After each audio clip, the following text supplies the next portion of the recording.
कैलाश गहलोत के इस्तीफा देने से एक बात निश्चित ही सिद्ध होती है कि आम आदमी पार्टी जिस मकसद के लिए बनी थी उससे जरूर भटकी है और कहीं ना कहीं उनकी जो प्रायोरिटीज थी, चाहे भ्रष्टाचार की बात हो या यमुना की सफाई की हो, वातावरण की हो या दिल्ली के डेवलपमेंट की हो, वो कहीं ना कहीं अपने उस लाइन से तो जरूर भटकी है।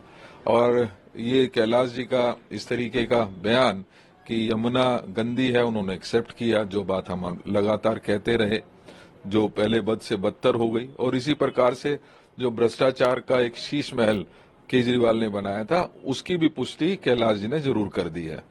जहां तक कैलाश गहलोत के खुद के इस्तीफे की बात है, एक बात ये भी सिद्ध होती है कि आम आदमी पार्टी के अंदर चीजें दो ही हैं, भ्रष्टाचार में सब लिप्त है। कोई जेल जाना पसंद करता है और कोई बेल लेना पसंद करता है।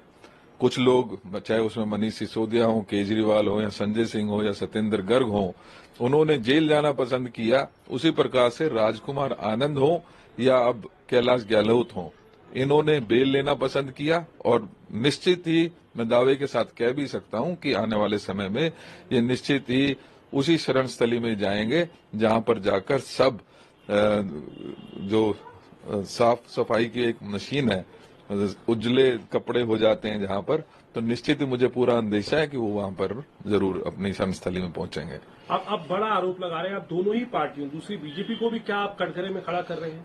देखिए, मैं स्पष्ट कह रहा हूं कि जो भी भ्रष्टाचारी है वो निश्चित ही या तो जेल जाएगा या बेल लेगा। तो जो बीजेपी है उसमें जाके उनकी शरणस्थली है।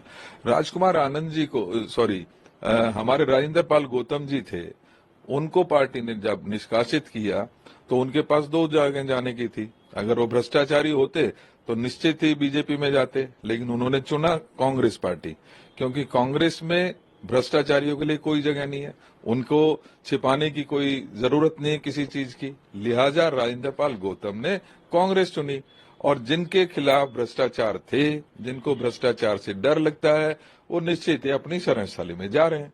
आखिरी और महत्वपूर्ण सवाल सर, अरविंद केजरीवाल और आम आदमी पार्टी पूरी वर्किंग पर जो है कैलाश गहलोत ने जो है सवाल खड़े किए, और कैलाश गहलोत इसलिए भी बड़ी एक शख्सियत है आम आदमी पार्टी के मुतालिक क्योंकि उनका नाम मुख्यमंत्री के चेहरे के तौर पर भी चल रहा था जिस वक्त आतिशी मारलेला को चुना गया।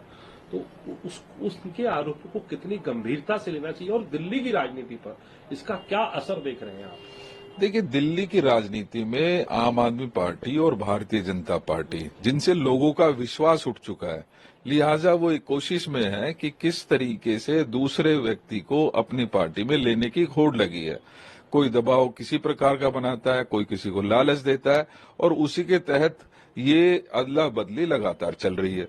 तो मैं तो ये मानता हूं कि दिल्ली की जनता के सामने ये दोनों ही पार्टियां एक्सपोज हो चुकी हैं।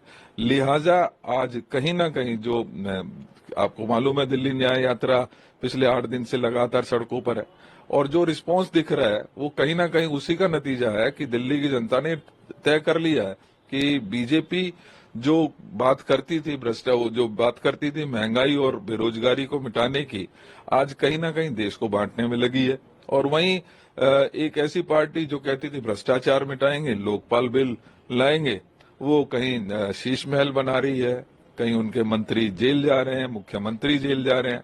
लिहाजा आज कहीं ना कहीं दिल्ली की जनता के प्रेशर में, क्योंकि दिल्ली की जनता से ये दोनों पार्टी अपना विश्वास खो चुकी हैं, वो कहीं ना कहीं कांग्रेस की तरफ देख रही हैं।